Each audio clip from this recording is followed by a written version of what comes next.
Colony special broadcast. It is a hangout today with KOSTA MAKREAS and HOLLIS POLK. They are the leaders of ET Let's Talk, which is a CE5 geared group, which means that they go and they do quantitative collection of contact with extraterrestrials, as well as doing it through a spiritual way, but also doing it with anything that you can use as far as cameras or telescopes or anything that would allow them to collect data. They have more than 6,000 members in more than 60 countries that coordinate events, and they go out on the same night across the world, and then they collect this information. So it's quite a new concept for us at Human Colony, because we are not actually doing it in that manner, but we're here to learn everything about it. I'd like to introduce everyone that's in the room with us today.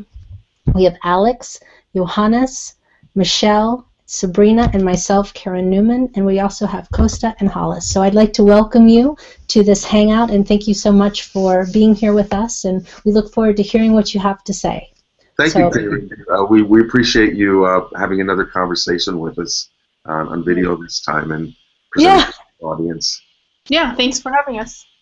So, KOSTA, why don't you start, and you all always work really well together speaking, but why don't you sort of tell us your background, how you got into this, what is CE5, just start at the beginning and we'll all listen. Okay. Yeah, we all have a story how we got here, and I wanted just to update people that our community has grown over the past year, the ET Let's Talk community.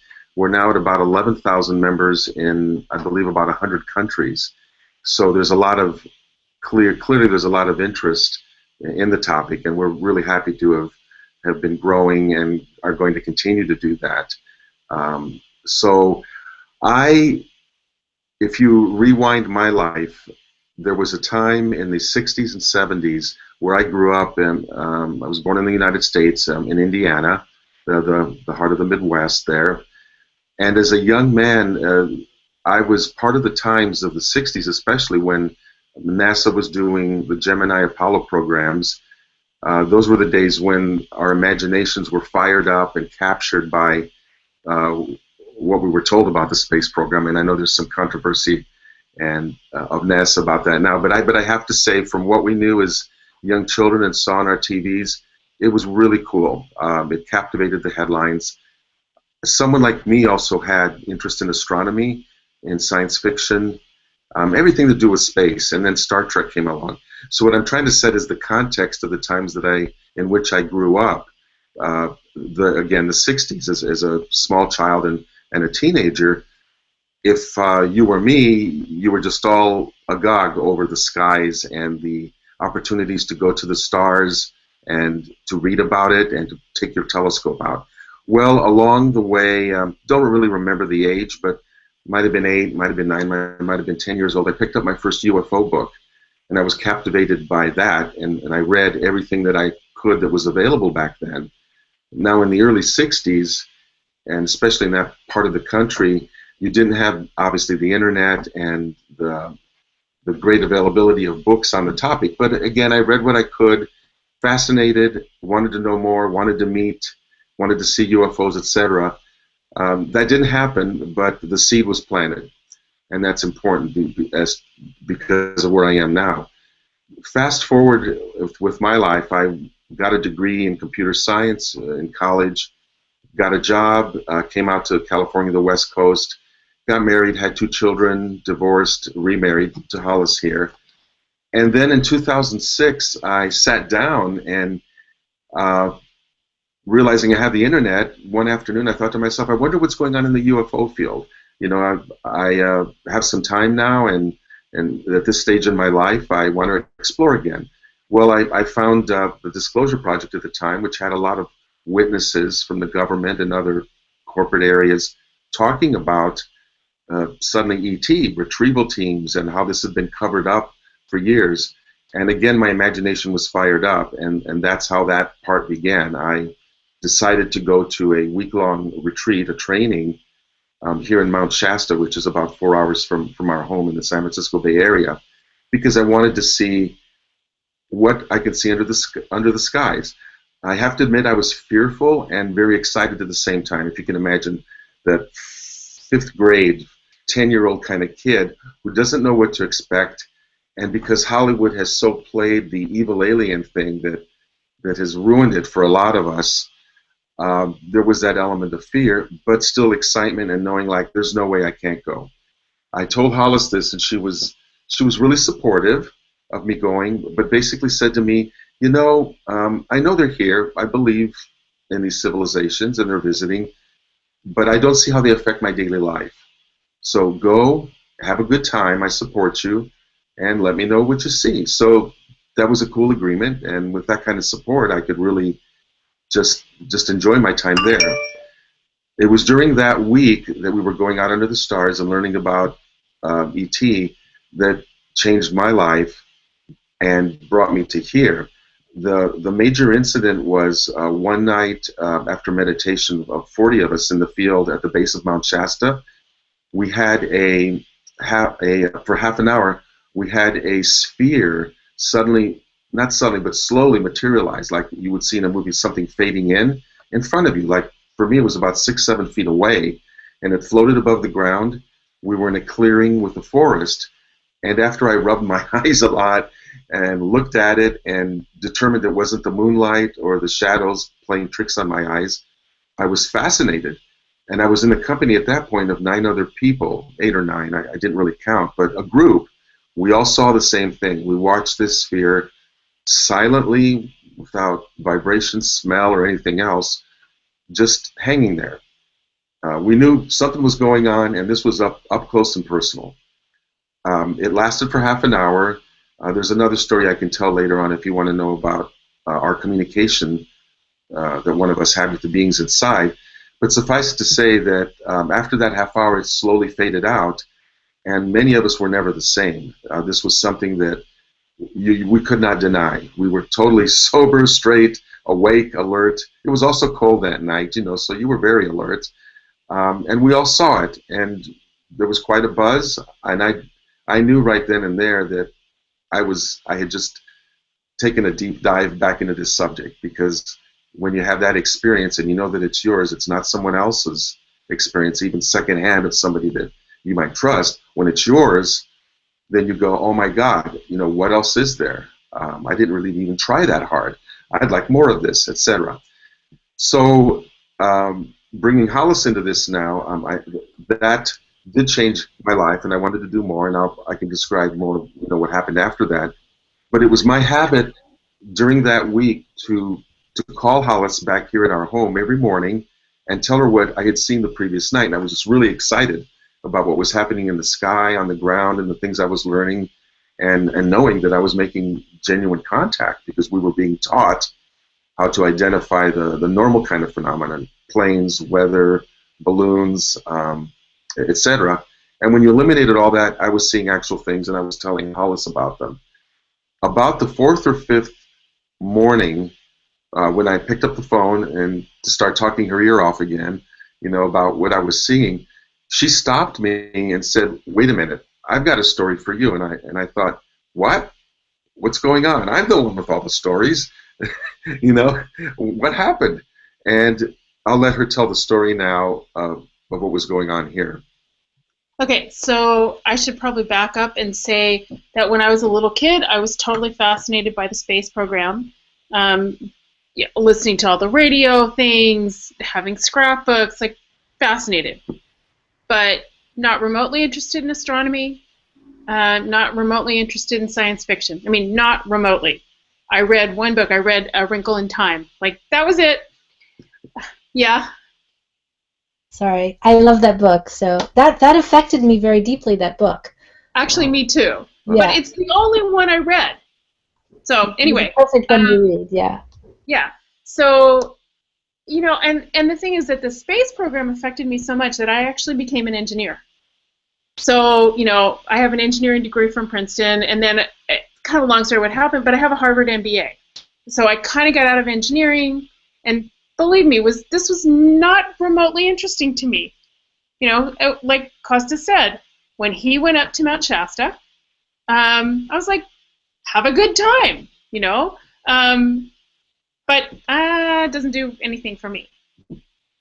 So I was at home, and one night, and again, it was the fourth or fifth night, I was reading in bed, and I turned out the light. You know, you reach over, you turn out the light, and you know how you kind of have to scooch down in bed to go to sleep? Well, I turned around to scooch down in bed, and there were these, like, 4 little beings standing around the foot of the bed looking at me. They were translucent, white, bipedal, slightly large head, 3.5 to 4 feet tall. I couldn't see features at all, but there was this, like, love coming off them, like just exuding love, like just they were all love, and so I could not be remotely afraid, but I was shocked. Like, for once in my life, my mind went blank.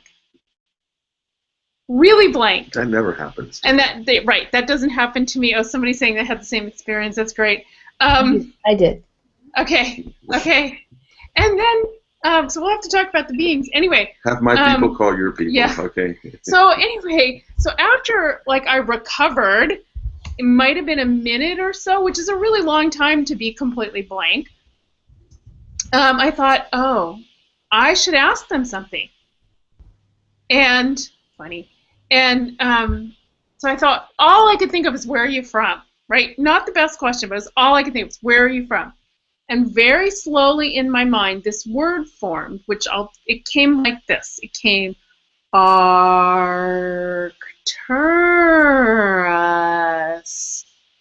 And I'd never heard of that, at least not consciously, okay? So it's possible that I had heard it somewhere.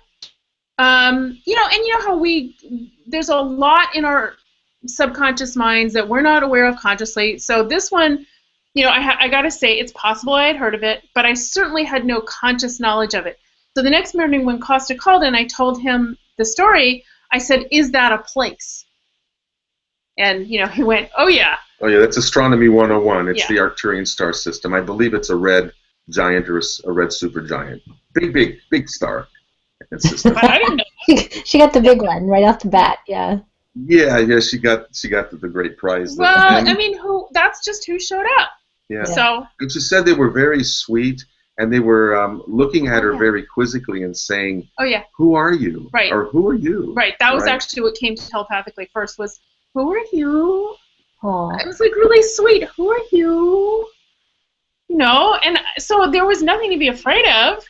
And it was like, and again, my mind went blank, so I'm sure they got who I was without me having to tell them, you know. And anyway, so after a few minutes, they just sort of faded away. We theorized that because of the connections I was making in Mount Shasta 4 or 5 hours away daily and deeply, they must have followed my energy.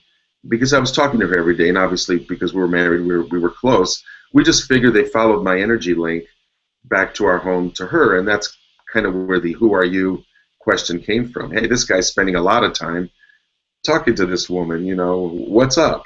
You know, and so they showed up. Yeah. But what's really powerful about this is that as HOLLIS finished that story, and I'm kind of like pulling my jaw up off the floor because I did not expect to hear something like this at all. She says to me next year about the retreat, next year I'm coming with you. It's personal now. So okay. Now it affects my life. Right? They're here. Like, they're really here.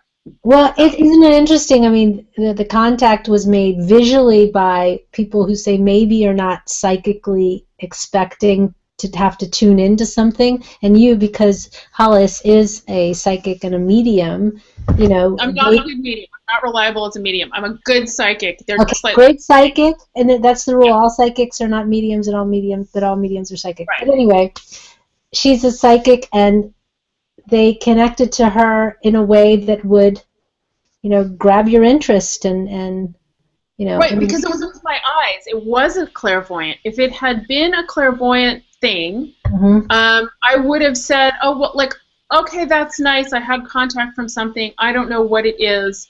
You know, I mean, I have guides, and I see images of them internally, but it's still to this day the only time I've ever physically seen something with my eyes that were clearly beams. Right, right. So this was different. Yeah. And as for me, because I don't have a clairvoyant vision, inner or outer, it was important for me to jog my interest in this again, to see something with my physical eyes within the range of perception that I had.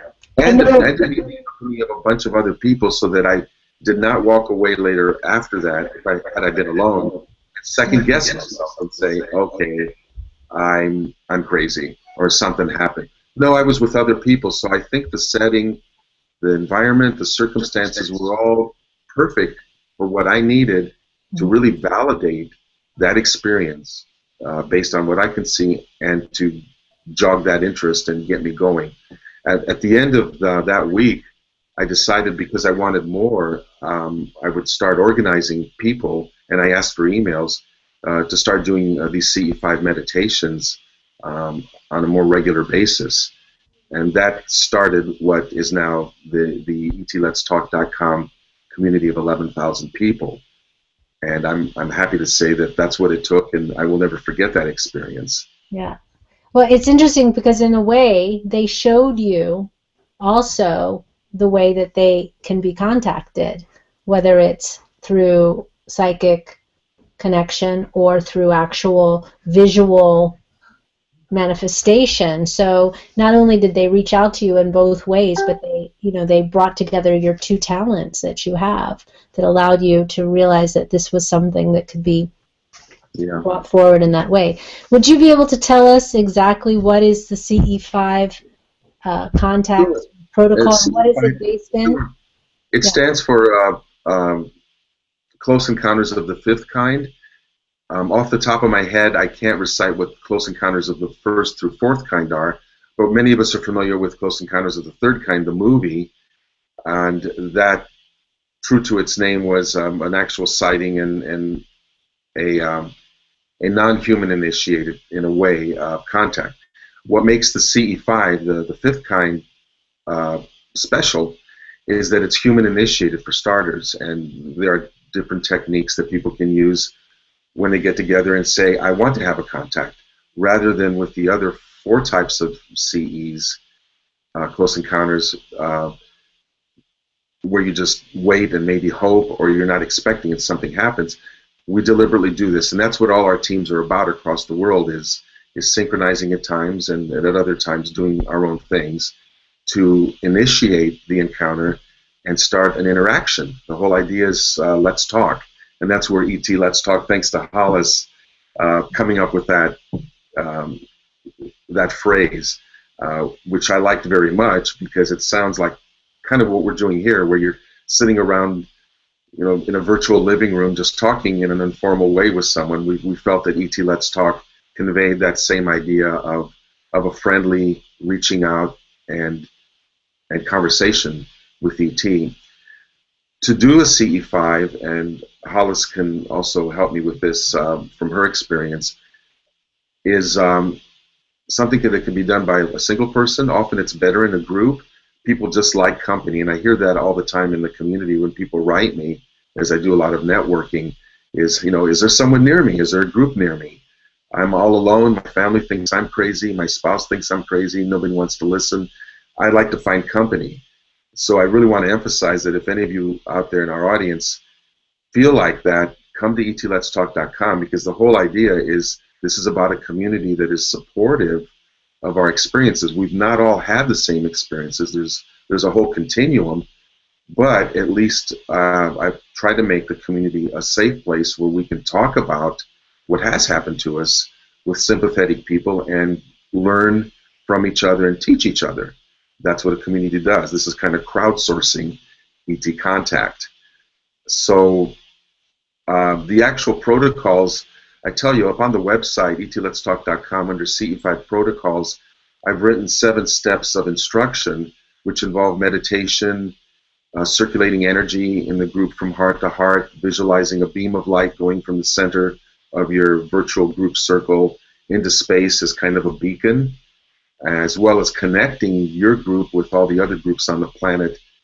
Even if they're not joining in, it doesn't have to be time synchronized, but connecting them in a network so that the field of the CE5 is really strengthened by everybody who's joining in and adding their energies to it, month after month, day after day, year after year. And we're now in our 6th year of doing this global CE5 initiative, which I founded in October of 2010, making our monthly contact on Saturdays that are nearest the full moon with all our teams.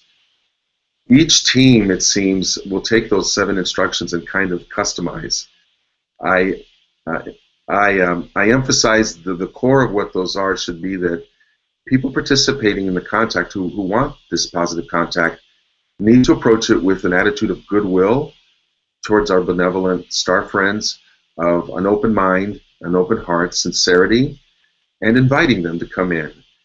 That serves to raise one's personal vibration, as well as the group does it together in a meditation, raises the group's vibration.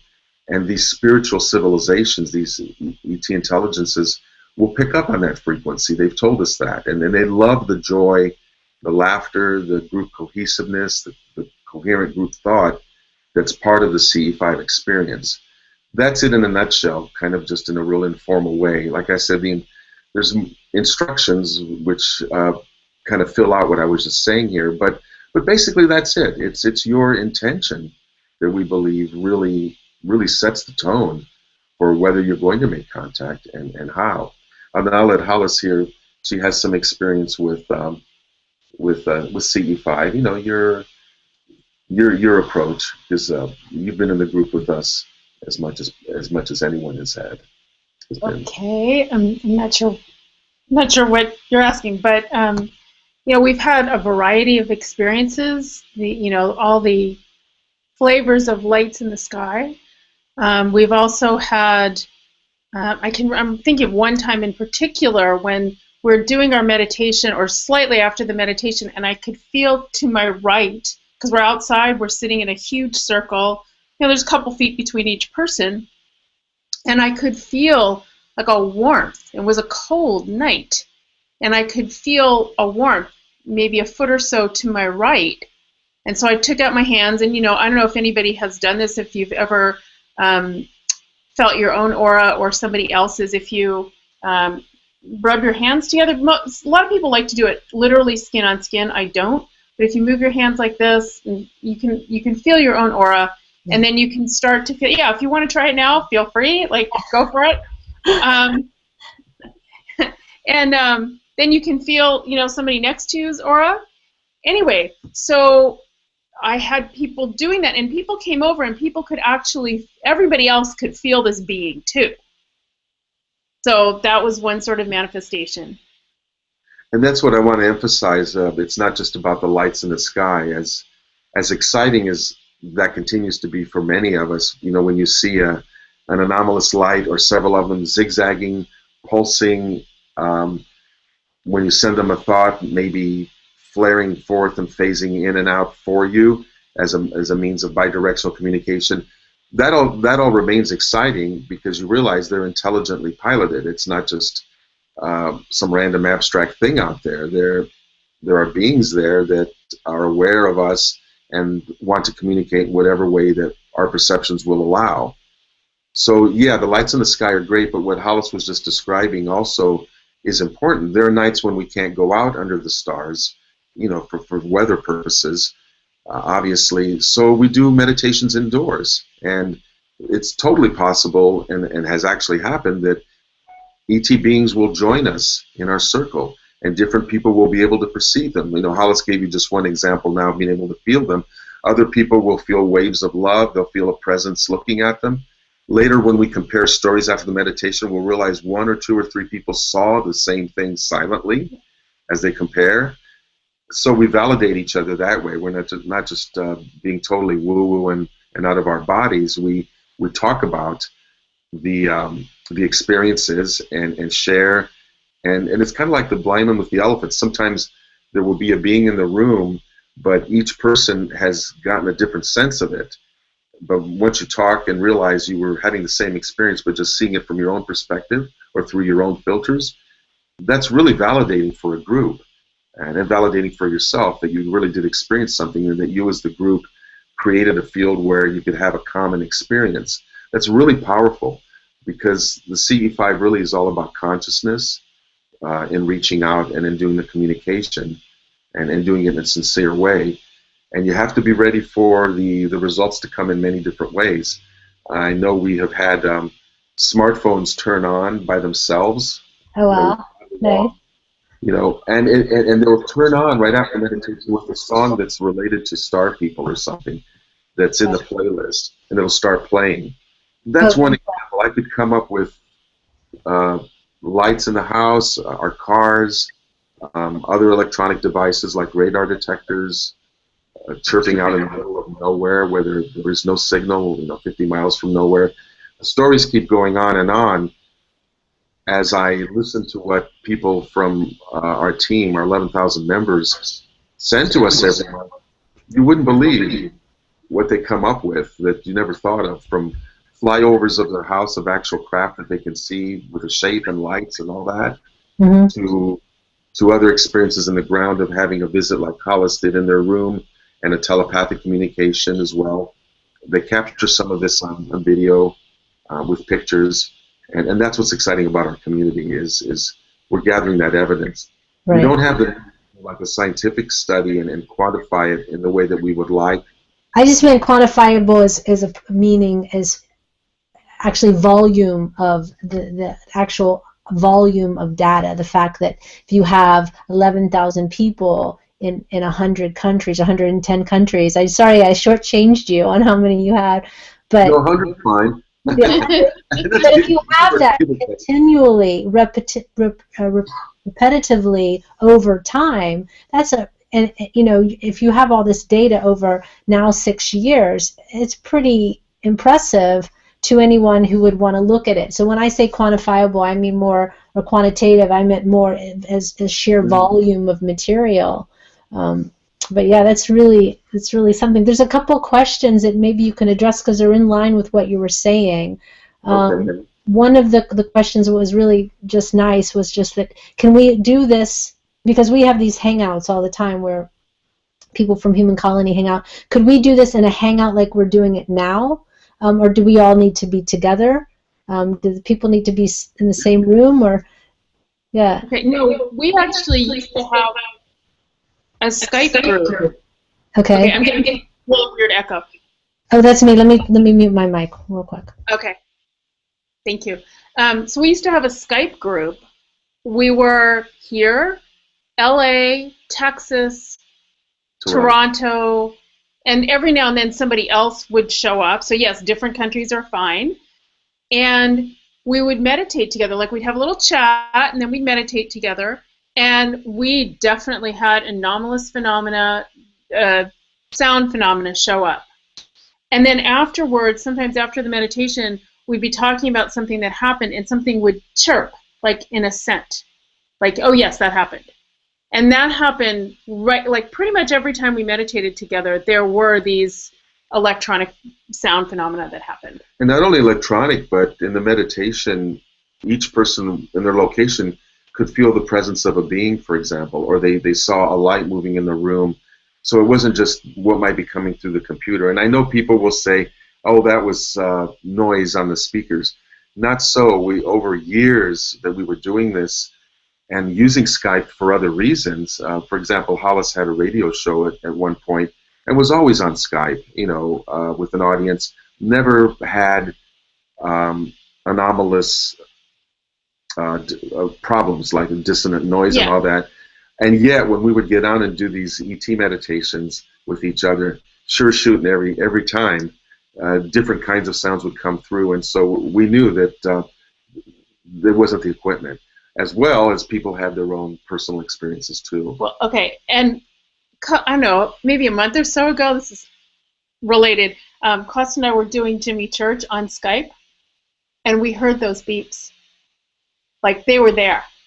It was awesome. It was the same ones we always worked with, Yeah. And we know what they were saying. They were probably modulating the signals in a way that I suppose if we had the means to record them and try to do some research, we could find some kind of communication, but we're not able to do that. And yet it was always still a thrill to know that they would respond to words and sentences and send us chirps and different kinds of noises to indicate that there was an intelligent listening in of what we're saying and an understanding of what we were saying. So the short answer is yes. Google Hangouts is being used. In fact, in my 𝗖𝗢𝗧𝗏𝗏𝗏𝗏𝗏 community, there's a gentleman by the name of Thomas Courtholm, wonderful man who does have a Google Hangout for our monthly CE5 global CE5 initiative get-togethers. If someone wants to write to me, and I can put you in contact with Thomas to participate in his Google Hangout, or do your own. Yeah, totally possible. And you know what? If you have friends all over the world, why not use the technology we have like this to have company, right? Sharing this. Yeah, we'll definitely write to you, because I think that might be a nice future hangout for us to do or participate in. There's some other questions that if you're willing to take them. One thing I want to say about the chirping, I had together with Roxanne Swainhart, who's another person who's in Human Colony and a good friend of mine, we were doing some studies on Course in Miracles. We were getting together every week and doing Course in Miracles studies, and we had all of a sudden this sort of electronic voice that started coming through because we were doing it via Skype, and we could hear it, but Roxy couldn't. And my friend Crystal and I were like, "Can you hear that?" And finally, this voice goes, "Can you hear me?" like that. And Awesome. we were saying, "Is this an, we were like, is this an extraterrestrial? If you are, speak up, And then we heard this, "Can you hear me?" It was really, really cool. I have a little minute and a half clip of it. I can send it to you, but it's pretty impressive. So, why don't we? I'll let if Michelle can ask her questions, followed by Sabrina, and if anyone has a question, please put it in the chat, and we'll just go through these questions really quick. Go ahead, Sabrina. Did you mean Michelle? I did mean that, yes. Okay, hi. So I was really curious if this phenomenon only happened, does this happen for everybody in your community after you guys meditate together with that intention? Because you said we have all these different kinds of phenomenon that happen. And so I was thinking, so is it every time, is it only when you do the meditation, on purpose? Like if you watch, I've watched Stephen Greer and they all get together and they all collectively watch a thing happen, and then, so, or does it just start happening for everybody after that on its own also? It's all of the above. With so many people out there doing this, there really is quite the range of times, situations where they get the contact. And that's the good thing, the good news, because sometimes if you do a group meditation and maybe nothing happens right away, but a few hours later, even after people leave, say you're home, suddenly you make contact in the house, then that counts. I mean, that's part of the intention that you set.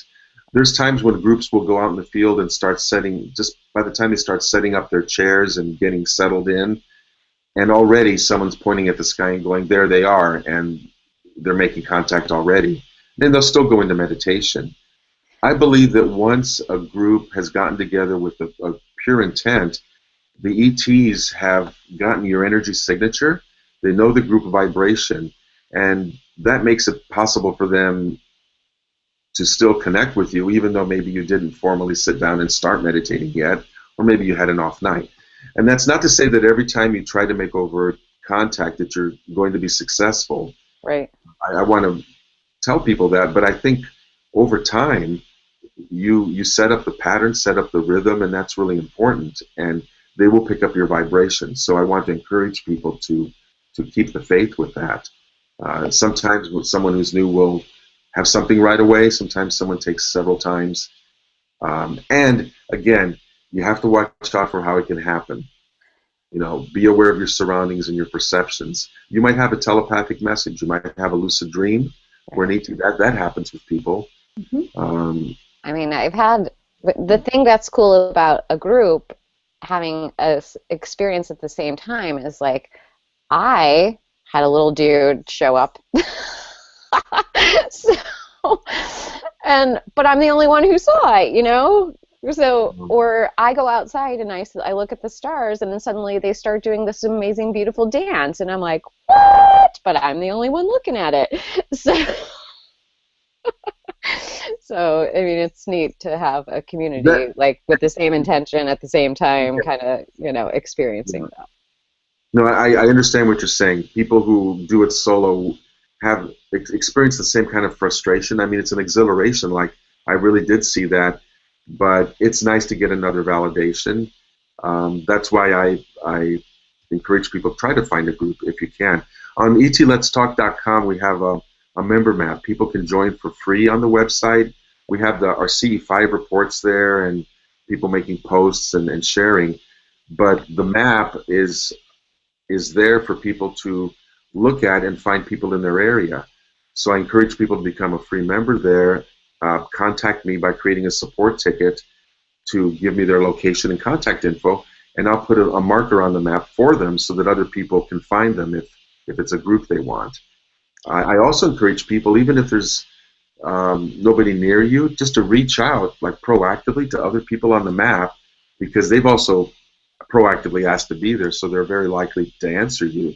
And Right. What's really cool is you can make friends at a distance, and you just never know when someone on the other side of the world knows somebody who's in your city that's interested in this, and they introduce you to them. I've had that happen over and over. So it just pays to put yourself on the map, reach out to people, and just start the talking, start the conversation, put it out there that you want to meet people that are close by, because there's nothing like getting together physically. I mean, doing what we're doing now is cool. It's better than nothing, you know, before the internet existed that we had. But also being in the same room face to face is very empowering. And what I just mentioned by using the map is just a good means to try to find people near you. Will do. Thank you. Sabrina. Hello. Hi. Okay. I mean, I've had, I think I've seen like 3 of them. And actually, just from my kitchen window, which was convenient for me. But I had tried that what you had mentioned, because I had gone to Gria's website before, and actually I'm a member of your website. Well, thank you. So my question was more specifically about languages. I'm sure you've seen that there's, you know, a lot of people speaking languages out there, and that that they say it's ET languages. I don't know if you're aware of this. And Not much. oh, okay. So me in particular, I started speaking languages out of nowhere. I didn't know, you know, I wasn't into any of this at that point. I was only meditating.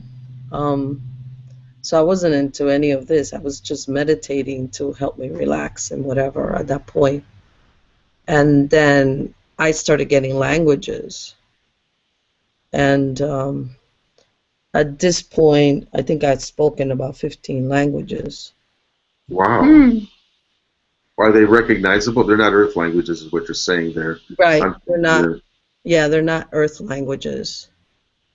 Do you have an internal translation? Like, do you know what they mean? Sometimes I do. Sometimes most of the time I don't. I can set an intention, and I do say when I set the intention. And so that's why I wanted to know if this happened to anyone. I mean, it took me a long time, because I had them now for about, I think it's going 8-9 years. So I don't know anybody that has had it an auditorial phenomenon, but I did meet a woman once who gave me like, I don't even know how to explain it, writing that was not any kind of earth characters. It was a kind of calligraphy. And I still have it. So she was given that. She didn't know what it meant either, but she, you know, was writing stuff that she was guided to write, and clearly nothing from Earth. Yeah, we have, just to tell you, and is we have quite a few people here, including myself, that speak galactic languages. I've spoken it since I was about 15 years old. Wow. It's a very distinctive language. And many of us do that. Valerie, who's here, she gets, and some other people, I think Michelle as well, get tons of channeled writing that is, Valerie writes very, very fast. I don't know, Valerie, if you have anything you can maybe grab and turn on your I think you got me confused with I'm sorry, somebody Wendy. else. I'm thinking of Wendy. Sorry, Wendy. Yeah, because I don't do that yet. I mean, I have writing. Sorry. Go ahead. I have about 3 different kinds of writing. Yeah. And Sabrina, you also have pictures. Oh yeah, and I also draw ETs. Yeah, we sort of get the information sort of channeled through us, and so what happened? We didn't know if that was a phenomena that's happening within the groups of the people that you're dealing with as well. We tend to focus on that because that's the kind of contact that we get. But the reason that we were so interested to talk to you is because you're approaching it from, say, even broader standpoint. So we'd like to maybe incorporate that as well to even broaden our own experiences as well, and also expand our community and contact with people. That's the other. Yeah. The other so thing. I'm really curious. For those of you who are getting this information, like are you hearing it and then speaking it, or does it just kind of come channeled out your mouth, or how does that work? It comes out of my mouth. I get also meaning behind it. I can also understand other people's languages and interpret them. Sabrina, I don't know. I can't speak for her or anybody else, but that's how it happens with me. Sabrina, you want to chime in? I'm curious. For the languages. They were actually, at the beginning it was weird because I didn't know what to make of it. Hold on a second. And actually what ended up happening was that little by little many of us started getting the languages. So my main language, I know it's Arcturian. Sabrina, can you speak just a little so they can hear it? Oh. Yeah. Yeah, sure. With my hoarse voice, but yeah. That tends to be a more high pitch, but it's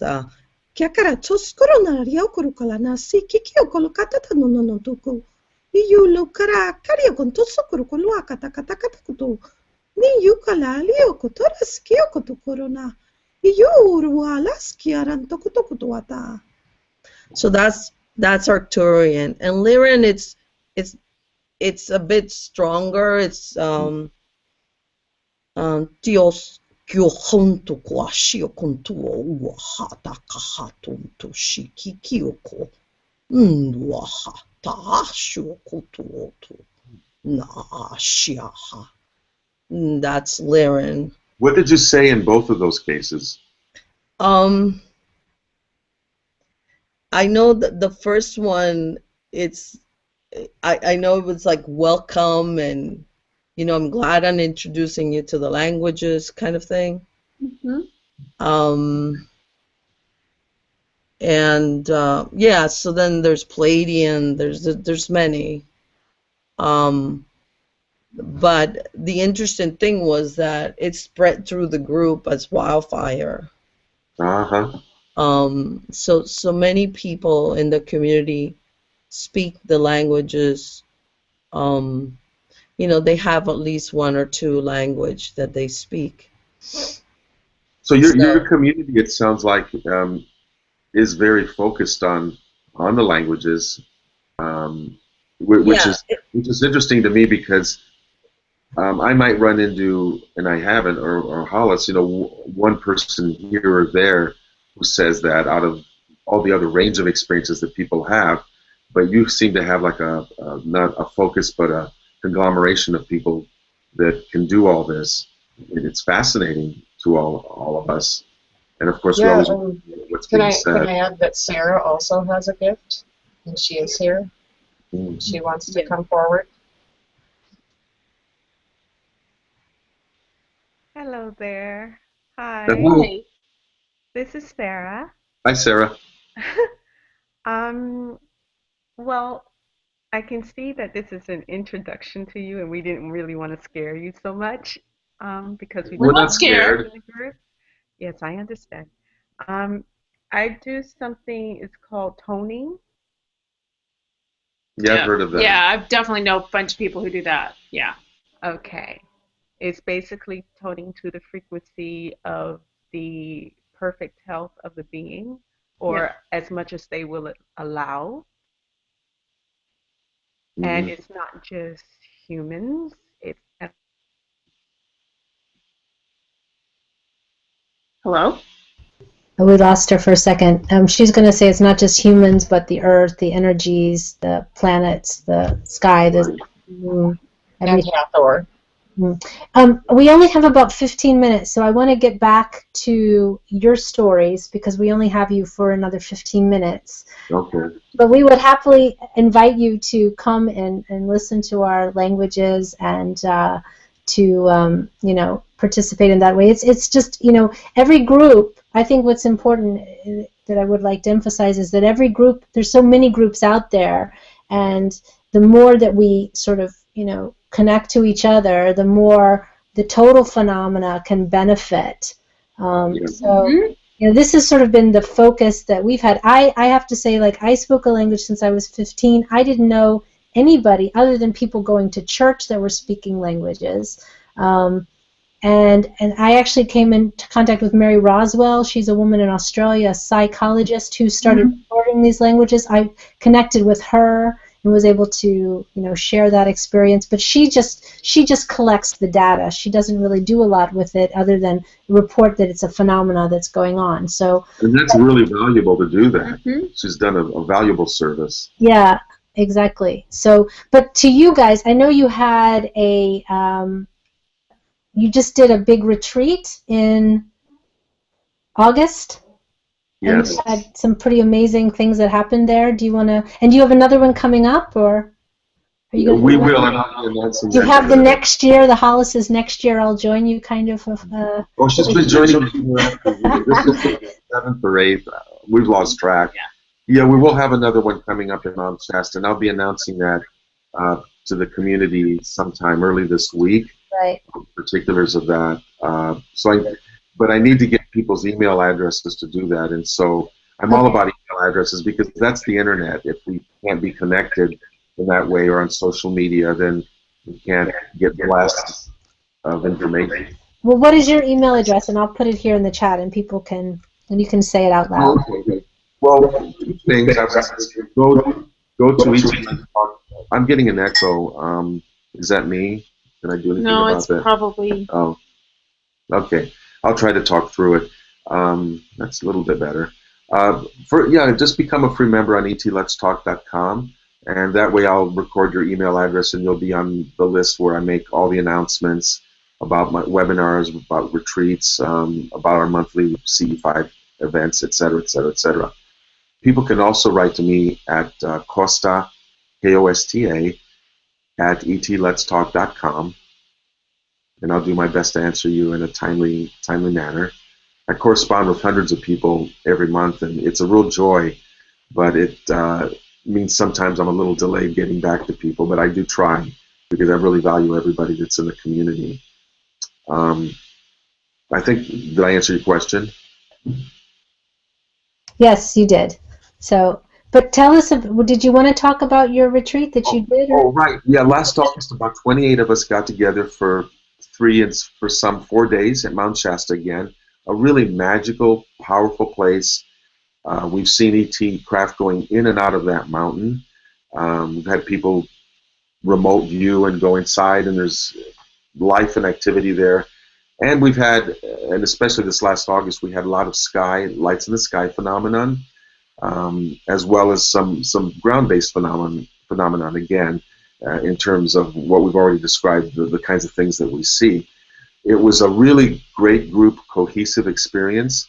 Many of the people, or some of the people, didn't know each other, but everybody knew me because as the organizer, I was doing matchmaker and thinking, you know, this person needs to come, this person needs to meet, and things like that. And it turned out really well. And that's part of this experience too, is the joy of a group, of being friends, sharing, breaking bread together, having community sharing, and then going out and doing the group CE5 contact.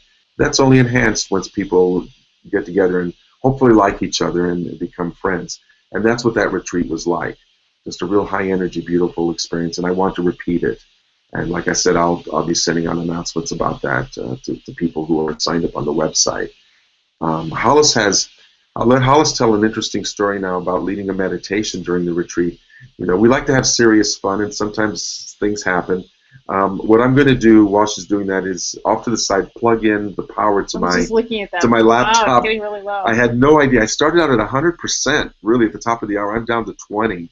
So I had no idea that the powers that it takes to do this. So pardon me while I go off camera, and you'll hear a little bit of clicking, but I'll be right back. Okay. So really, this isn't anything extraterrestrial, and sometimes synchronicities are kind of funny. So, you know, I start doing the meditation, getting everybody down, you know, take a deep breath, you know, all that stuff, and I get about maybe 2 minutes into it, and I hear somebody across the circle, and, you know, there's, I don't know, 28 people, so it's a pretty big circle, you know, everybody's a couple feet away, and I hear somebody across the circle scream. I mean, like, really, like, ah! And then the next person, like, almost instantly, somebody else goes, oh my God! And then I hear, ch-ch-ch-ch, and then I start to get wet. The lawn sprinklers have gone off. And the thing is, nobody, we got there in the dark, we set up in the dark, we had no idea. So, you know, it goes down there, yeah, in the annals of the most fun I ever had? I don't know. The weirdest meditation I ever did. Maybe your energy turned on the sprinklers. You never know. I think it was a timing thing, and still, you know, synchronicities, we had meant to start at whatever, like when it got dark, and it took longer for people to set up, and so, you know, in a way, there are no accidents.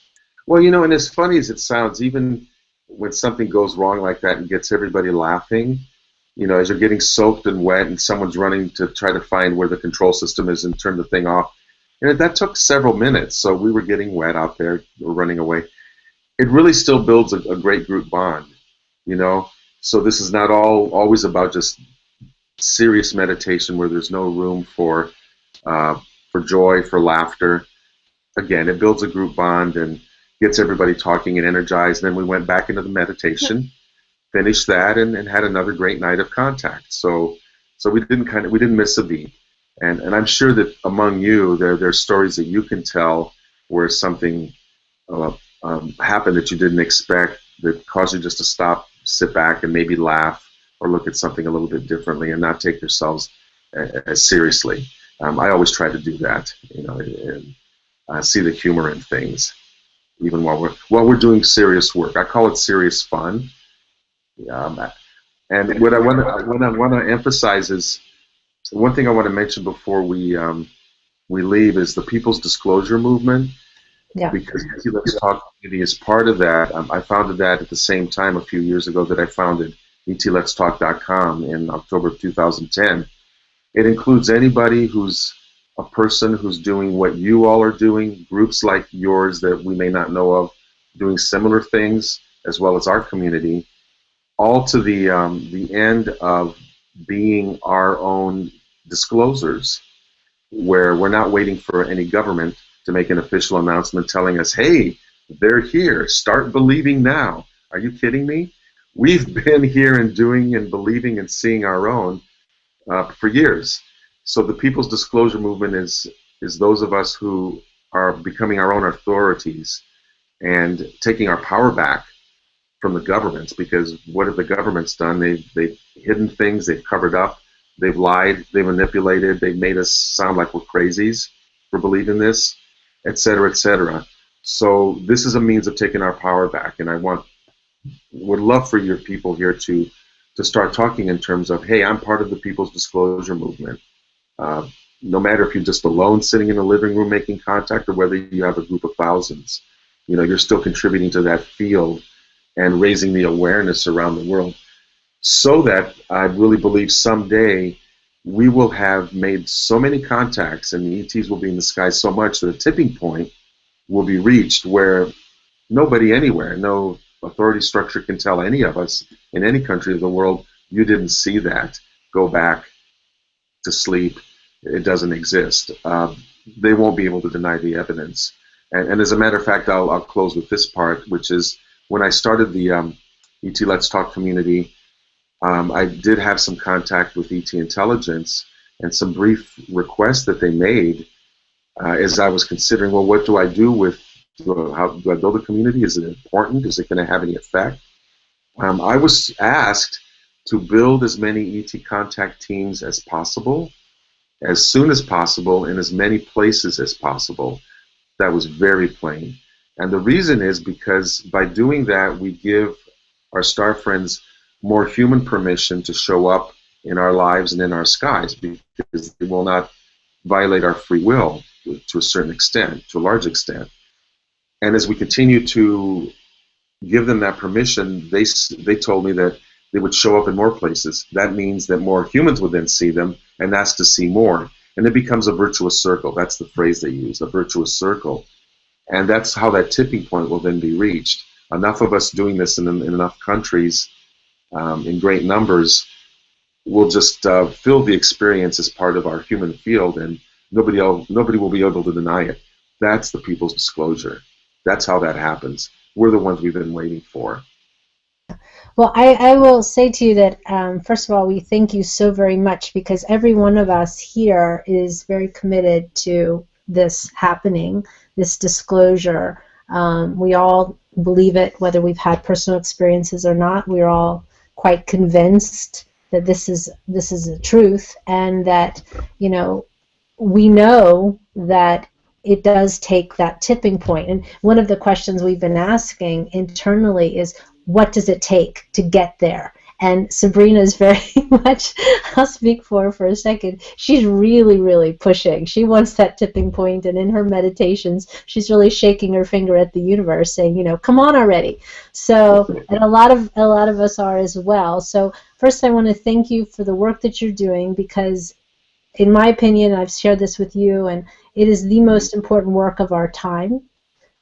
This banding together of people, standing up for what we believe, what we know, in spite of all of the, not putting too much attention on that, but in spite of everything else, and just standing forward and saying, this is what we want. So we're very grateful that you were here today. We'd like to have you back. Maybe we'll try some stuff on our own and join in. Why don't you tell us, because you do CE5 events once a month? People, right. Go ahead. I don't want to say it for you. It's the usually I publish a list, and again, if someone's becomes a free member on etletstalk.com, I know I can't click on that, but no, of course, we would love to do it. You'll be on the mailing list once a month on a Saturday that's closest to the new moon, so that we can have a darker sky. People will join during a 24-hour period with all their brothers and sisters virtually across the planet, any time of day that they can during that 24-hour period. And that way, I believe our network is a representative of humanity at that point. United for those 24 hours, we come forward, and we're showing ET that not all of us are crazy or trying to shoot them down or murder each other. There is a peaceful contingent of human beings growing all the time that is ready to become cosmic humanity. And so we're there inviting them as a group representing humanity to join and co-create the future with us. And I'll leave you with one more phrase. I like to say that the best way to predict the future, that we want, a better future, right, for all, the best way to predict it is to create it. And that's what we're all about, co-creating with ET and with each other. Well, that's a beautiful way to end. We usually end in this very special way here at Human Colony. We always ask our host to give us a blessing as we go out. So maybe you can give a blessing as to your hope and maybe draw from your meditation. If HOLLIS wants to join in, we would really appreciate it. And we will say to you, thank you and namaste for your contribution today. So I'll leave it with you. Yeah, and I want to say thank you to everyone who's joined in. It's special to be able to meet with like minds like this and to share our experiences. We learned something here about the languages and all that. So, and I hope that you all learned something from our experience. And that's really what community is about. No one person has the one piece of the jigsaw. We all have little pieces, and they make a complete picture. And that's what we're about. So what I wish for all of us is the blessing of community, and that's not only our human community as we get together, but also as we join with our cosmic friends and family, and that's what they call us. They're our elder brothers and sisters. That's how they want to be known, not as gods. And so that's what I wish for all of us, is continuing work to bring about the day when we more openly work with each other and bring a golden age of Earth in manifestation together. And I wish for everybody to share love and light and peace with each other and all of humanity and all of our star brothers and sisters.